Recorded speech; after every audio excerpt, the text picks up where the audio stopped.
C'est bon, oui, oui, je vais mettre là, t'en fais pas. Je vais juste valider que ça, c'est allumé.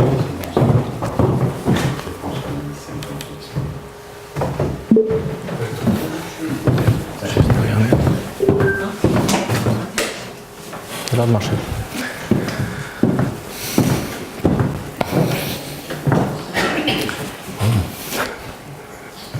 Merci d'être là, d'être présent ce soir. Je travaille sur cette question du courage de la vérité depuis quelques années. En fait, cette question-là m'est venue depuis très longtemps. Ce sujet-là m'est venu depuis très très longtemps. Je suis né au Liban il y a une 50aine d'années maintenant. Et le Liban est un pays particulier. C'est un pays merveilleux et étrange à la fois. Avant qu'il y ait la guerre, c'était déjà dans un environnement flou en fait qu'on vivait. Les choses étaient a priori en paix, mais on sentait une tension très très forte. Quand j'ai eu 5 ans, la guerre a éclaté. Et l'une des choses dont je me rappelle quand j'étais enfant, c'est les barrages. C'est-à-dire que quand on se déplaçait, on se retrouvait à certains moments sur des barrages. Et à certains moments, on était bloqué et les personnes qui tenaient ce barrage demandaient notre carte d'identité. Sur la carte d'identité libanaise, il y a notamment la notion de la religion.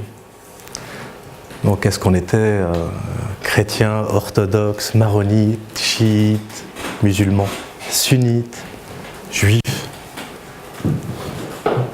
Et suivant ce qu'il y avait sur cette mention, on pouvait être arrêté ou plus encore. Mais c'est pas vraiment ça qui m'a touché. Ça c'est déjà assez fort, mais ce qui m'a vraiment touché, c'est de voir à quel point les personnes qui arrivaient au barrage avaient appris à détecter chez les personnes qui allaient les accueillir là, les recueillir là, tous les codes, tous les signes pour savoir ce qui allait se passer quelques minutes plus tard. Et comment ils se morphaient en termes d'attitude, de paroles, de mots, pour qu'il n'y ait pas de problème à ce barrage. Certaines personnes avaient même plusieurs cartes d'identité et savaient présenter la bonne au moment où ça se passait. Alors c'est assez magique de voir ça se dérouler devant soi, surtout quand on est un enfant. C'est effrayant aussi, c'est très effrayant. Mais c'est aussi révoltant. Pour l'enfant en tout cas que j'étais, c'était vraiment révoltant. J'avais l'impression que cette attitude pour survivre, qui est très juste, finissait par s'imprégner dans la réalité de tout un chacun tous les jours. Et j'avais l'impression d'avoir autour de moi des personnes qui passaient leur temps à se morpher pour donner la bonne réponse. C'est une souplesse, une capacité d'adaptation hors du commun. Je crois que je ne l'ai jamais rencontré par la suite. Mais en même temps, j'avais l'impression, moi, enfant, de jamais entendre une vraie parole. Une vraie parole qui se pose et qui dit « je pense ça ». Indépendamment de ce que tu penses toi, je suis capable de dire « je pense ça ». Et j'assume cette parole. J'avais l'impression que cette histoire-là était venue s'infiltrer dans toute cette souplesse extraordinaire et n'aidait pas les personnes en soi à avoir une identité forte et à la poser, et à oser la poser. Pas dans la rigidité, mais à assumer quelque chose. Bien sûr, quand on est dans une question de survie, il n'y a rien d'autre à faire, évidemment. Ce qui est plus ennuyeux, c'est que toute cette histoire-là continue à exister en dehors de ces situations-là. On finit par croiser des personnes, par leur raconter ce qu'ils attendent qu'on leur raconte, sans jamais en penser un mot. Et ça, c'est peut-être dommage. Cette histoire-là ne s'est pas arrêtée au Liban. Plus tard, j'ai commencé plusieurs carrières. J'étais entrepreneur et puis par la suite, j'ai accompagné des personnes. Ça fait 20 ans que j'accompagne des personnes en entreprise.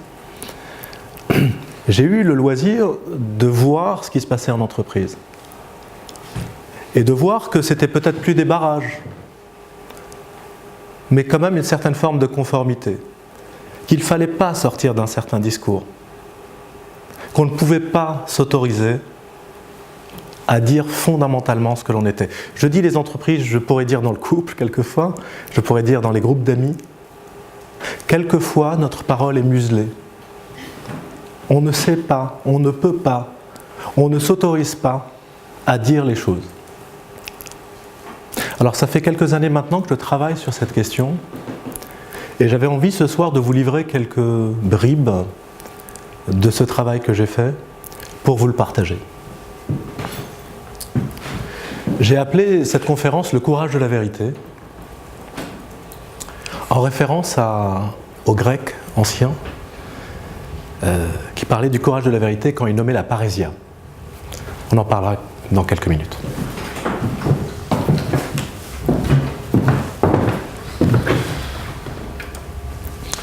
On va faire un voyage ensemble. Un voyage autour de la question de l'autorité. Qu'est-ce qui fait autorité en moi? Et qui peut me permettre, à un moment ou à un autre, de rentrer dans l'arène, d'oser poser quelques mots, comme j'essaie de le faire ce soir. D'oser poser quelques mots face à une assemblée. C'est un voyage que je vous propose, bien sûr, avec la tête. On va réfléchir, mais surtout aussi avec le cœur et avec le corps.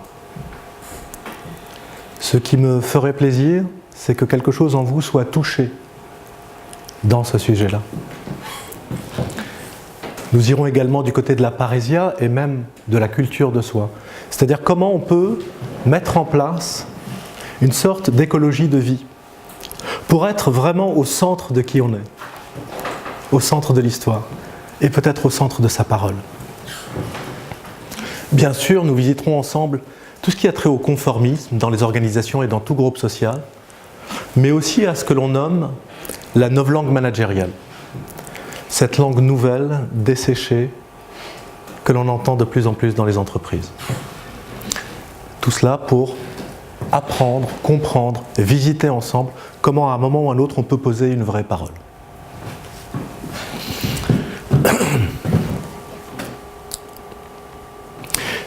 Je vais vous passer une très courte vidéo.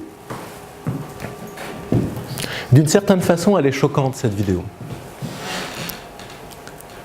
Elle parle d'un temps pas si ancien. Elle parle de la Seconde Guerre mondiale. Et on va voir un personnage singulier. Adolf Eichmann. Adolf Eichmann est celui qui a organisé les transports pour faire fonctionner la solution finale. C'est-à-dire pour tuer 5 millions de personnes. Je vais vous laisser regarder et j'aimerais juste que vous fassiez attention à cet homme. Ce que vous ressentez face à cet homme. Ce qu'il vous inspire.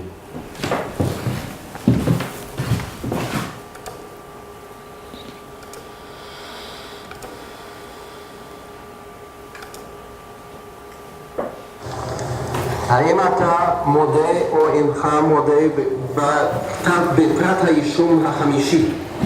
Erklären Sie sich zum 4. Anklagepunkt schuldig oder nicht schuldig? Im Sinne der Anklage nicht schuldig. האם אתה מודה או אינך מודה בפרט האישום השישי? Erklären Sie sich zum 6. Anklagepunkt schuldig oder nicht schuldig? Im Sinne der Anklage nicht schuldig. במקום זה, בו אני עומד לפניכם, שופטי ישראל, ללמד קטגוריה על אדולף אייכמן, אין אני עומד יחידי.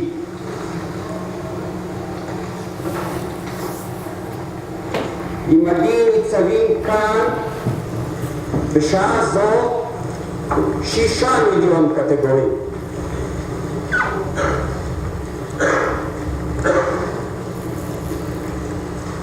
אך הם לא יוכלו לקום על רגליהם,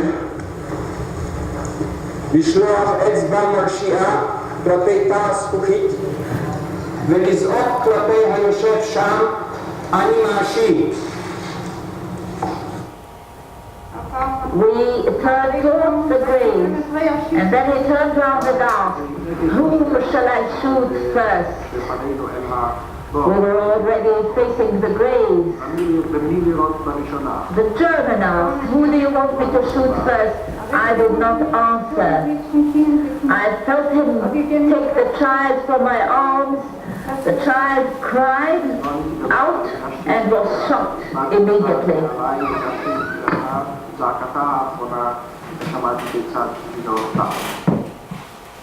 Est-ce que vous pouvez décrire au tribunal quel air avaient ces enfants au camp?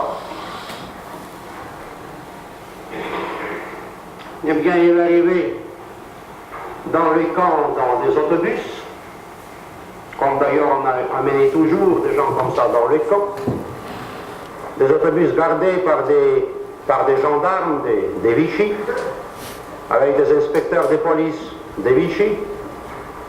Les autobus entraient dans le camp même. Au milieu de la cour, il y avait un endroit qui était séparé par des fils de fer barbelés. Alors les autobus entraient dans cet endroit-là. Et en toute vitesse, on a ordonné à ces enfants de quitter les autobus. שלא אמרו לך, לו הרייכספירר אמר לך, שאביך בוגד, היית יורה בו במו ידיך. זה נכון? Wenn er Verräter gewesen wäre, Nein, wenn der Reichsführer ihnen gesagt hätte. אילו היה בוגד, לא, אילו היה אומר לך ככה רייכספירר. Hätten sie ihn erschossen, ihren eigenen Vater? dann setzt es voraus, er hätte mir es nachweisen müssen. Wenn er es nachgewiesen hätte, wäre ich verpflichtet gewesen, gemäß meinem Fahnenheim. Hat man ihnen nachgewiesen, dass die Juden müssen vernichtet werden? Ich habe sie nicht vernichtet. Peut-être juste quelques mots de vous. Qu'est-ce qu'il vous inspire, cet homme? Un mot, simplement un mot. Qu'est-ce qui émane de lui? Le déni. La machine. Une froideur totale par rapport Froideur, déni, l'absence de quoi? De sentiments. Même d'incarnation. D'incarnation. Il est froid. L'indifférence. C'est comme s'il était là et pas là. Impassible. Impassible.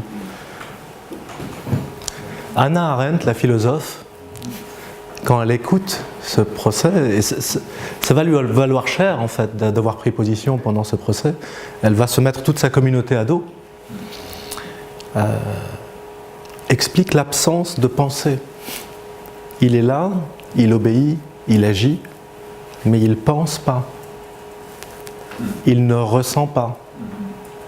C'était quoi sa ligne de défense? J'ai fait mon métier. Je devais faire ça. Le scénario avait été écrit. J'ai déroulé le scénario.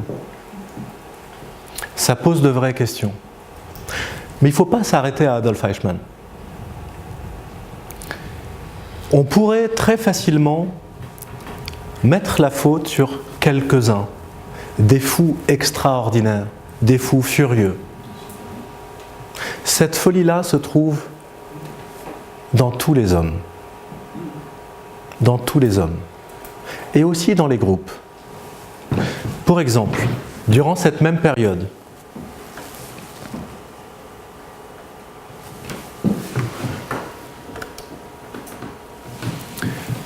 vous ne connaissez peut-être pas ce 101e bataillon de réserve du Troisième Reich.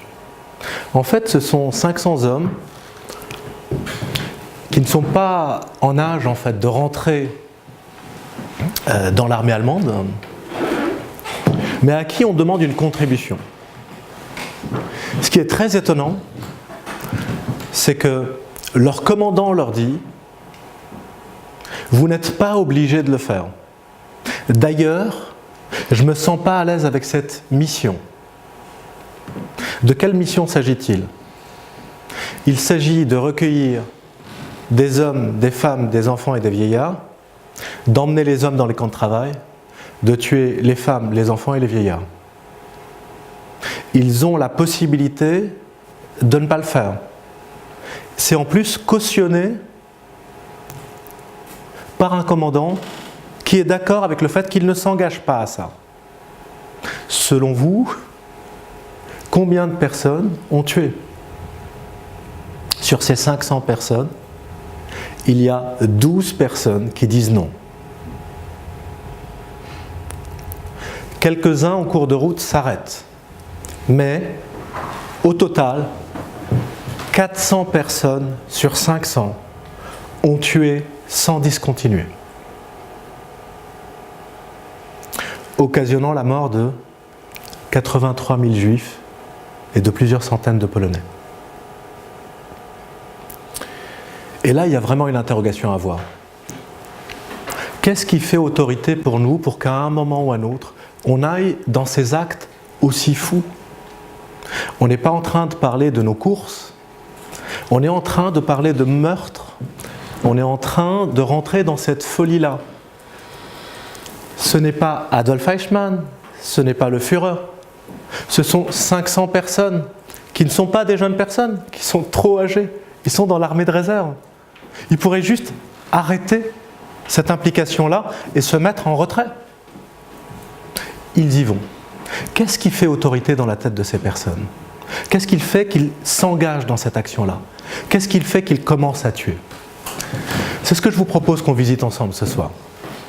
Bien sûr, dans les faits quotidiens, on n'en est pas à ces extrémités-là. Mais souvent, on est mu par quelque chose qui ne nous appartient pas, quelque chose qui nous conduit et qui nous amène à poser des actes qui sont très loin de ce que l'on pourrait être soi en termes d'éthique, mais on les pose quand même. C'est comme si on était conduit par un autre, ou conduit par plusieurs autres. Et j'aimerais qu'on traverse ça ensemble.